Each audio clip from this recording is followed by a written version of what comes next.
Shalom to you, my friend. And once again, a very warm welcome to the Divine Roses channel.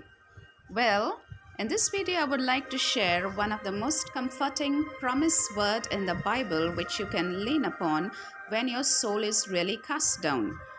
When you go through failures, disappointments, or trials, or face some anxieties, you might feel, why this should happen to me?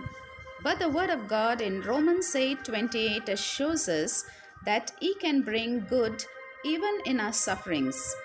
It says, all things work together for good to those who love God and called according to his purpose. Here I would like to share 5 inspiring biblical examples where God turned bad into good for his people.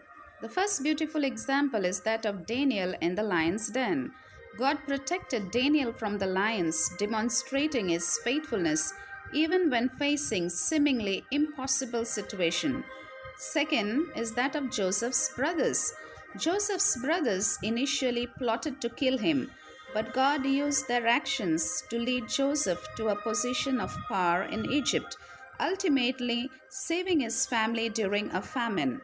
Another inspiring example is that of David and Saul. David, despite facing persecution from King Saul, trusted in God's protection and eventually succeeded him as a king. And not to forget our legend Job and his trials.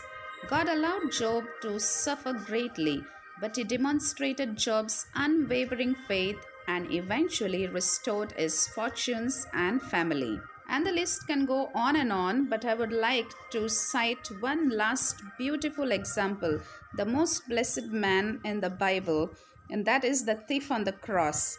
Jesus' promise of salvation to the repentant thief on the cross demonstrates God's ability to offer forgiveness and redemption even in the face of death.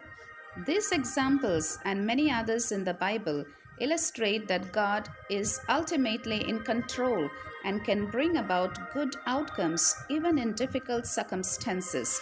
They encourage believers to trust in His goodness and faithfulness even when faced with hardship.